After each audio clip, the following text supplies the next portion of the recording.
For over 100 years, the 4570 was the cartridge you handed down to your son and trusted with your life in bear country. Right now, all over hunting forums, guide camps, and gun counters, seasoned 4570 shooters are quietly walking away from it. Here's what's actually going on. The 4570 government has one of the longest resumes in American hunting history. It started in 1873 as a U.S. military round, moved into buffalo hunting, then spent the next century as the go-to brush gun for anyone chasing bear, moose, or elk in thick timber where shots are close and the animal is big enough to kill you back. For a lot of hunters, especially in Alaska and the northern Rockies, owning a 4570 lever gun wasn't really a choice. It was tradition, passed down with the rifle itself. So why are longtime 4570 hunters trading in a cartridge with that kind of pedigree? It comes down to 5 real, practical reasons, and understanding them tells you a lot about where hunting cartridges are actually headed, not where the marketing wants you to think they're headed. The 4570 was designed in an era when the average shot on game was measured in dozens of yards, not hundreds. That big, heavy, slow-moving bullet drops fast, and it drops in a way that punishes any misjudged range. A hunter who's dead on at 100 yards can be a foot low by 200, and in open country, that's the difference between a clean kill and a wounded animal you're tracking for the rest of the day. Modern hunters, even the ones chasing the exact same big woods bear and moose hunts their grandfathers did, are increasingly finding themselves needing a shot past that traditional 100-yard brush gun window.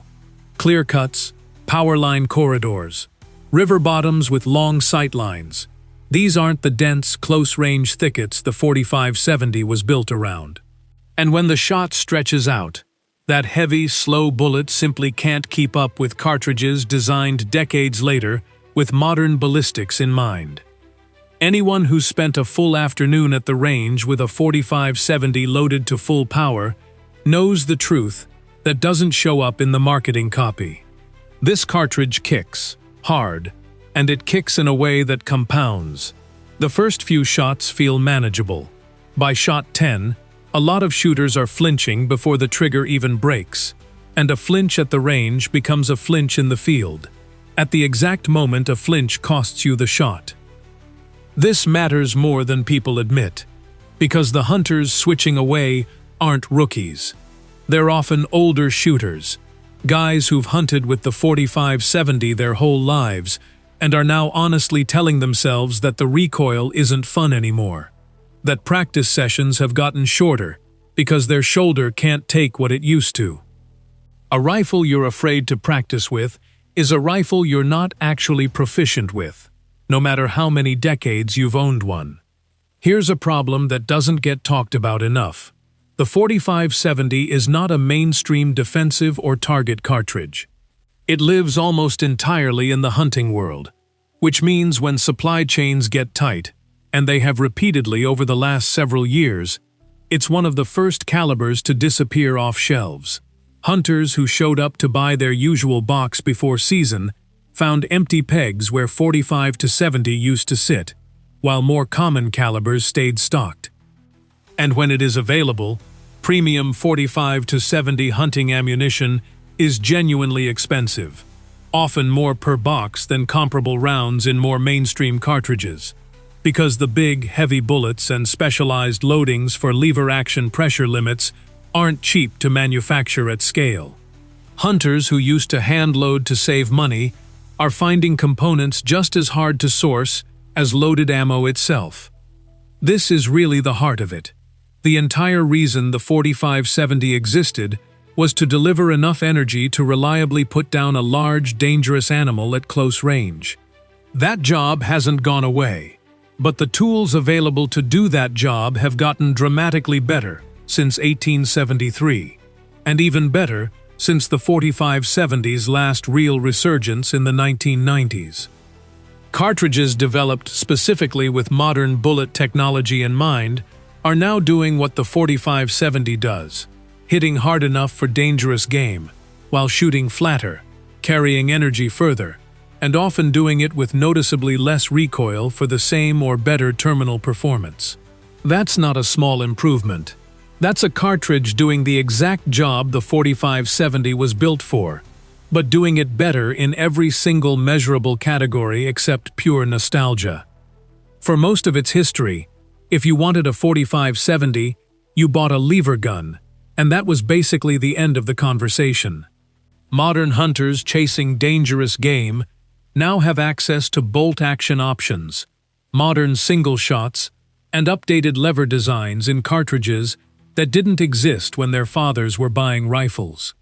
More rifle choices means more optics compatibility, more aftermarket support, and rifles built around modern manufacturing tolerances instead of a receiver design that's, in some cases, essentially unchanged for a century. That last point matters more than it sounds like. A lot of 4570 lever guns still use a design that predates modern scope mounting almost entirely, which means hunters wanting to add optics for those longer, more open shots are often fighting the rifle itself just to mount the equipment they need. The honest answer is that it's not one single cartridge stealing all the 4570's business. It's a spread of modern big-bore options, several of them purpose-built in just the last couple of decades specifically to outperform the old warhorse at everything except the emotional attachment.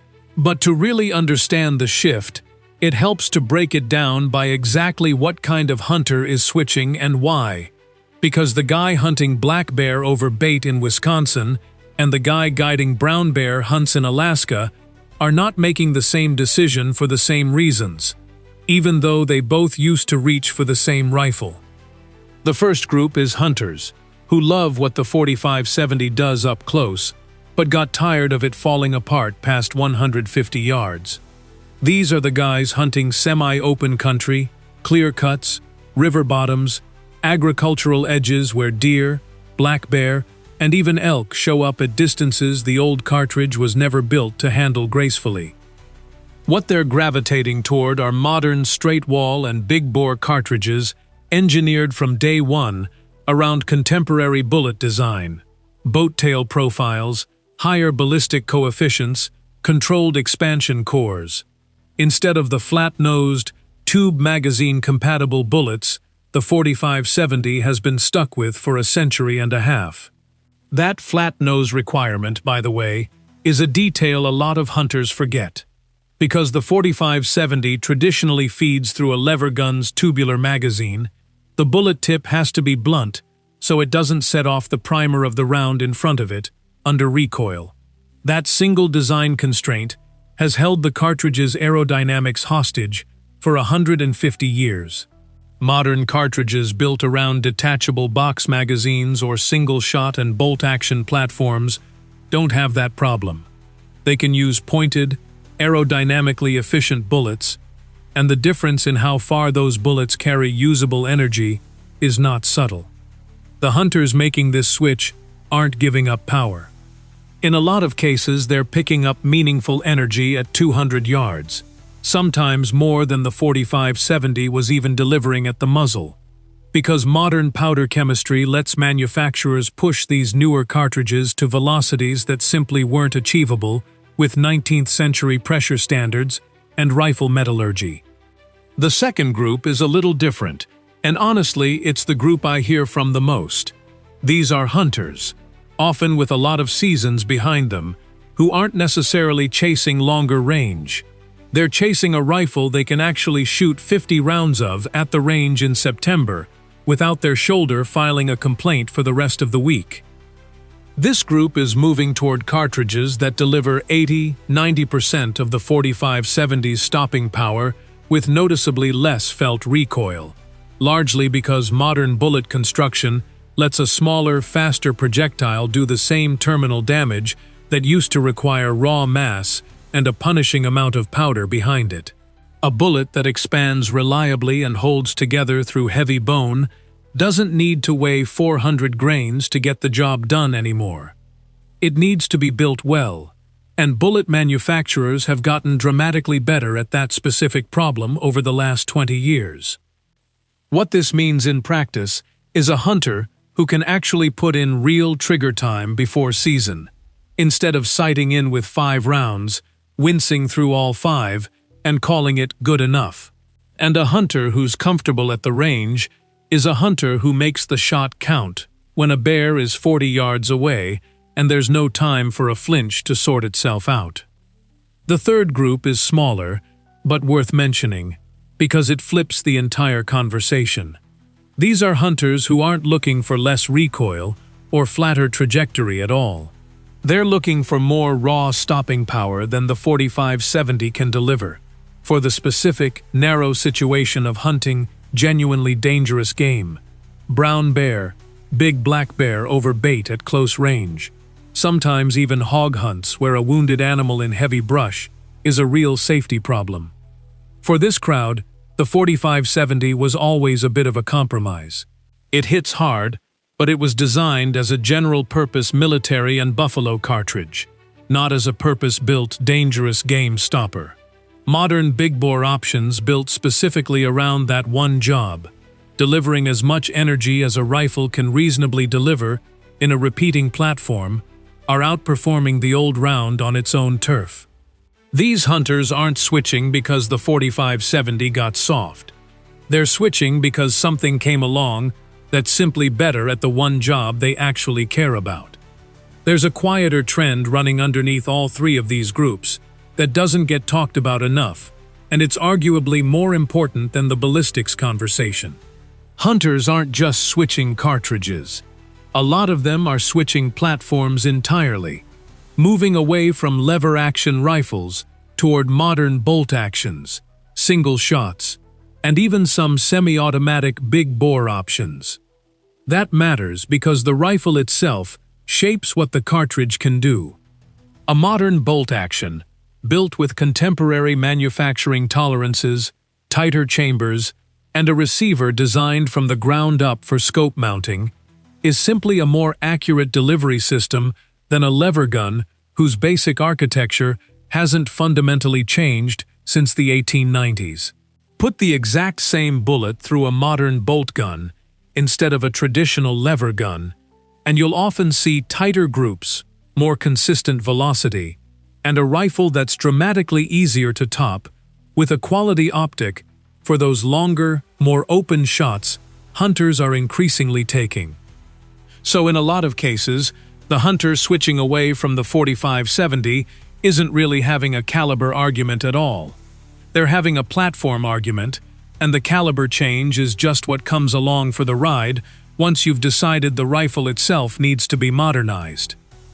Strip away the specific reasons: flatter shooting, less recoil, more stopping power, better platforms, and what you're left with is the same underlying philosophy running through every single switch.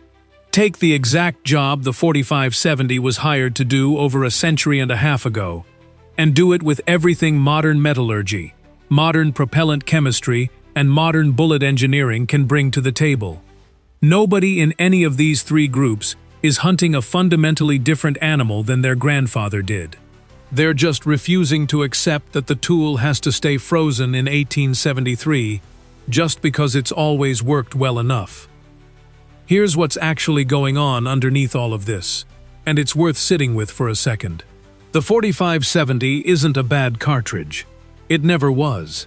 It's a genuinely tough, reliable, hard-hitting round that has legitimately killed dangerous game for 150 years, and it will keep doing that job for anyone who keeps shooting it.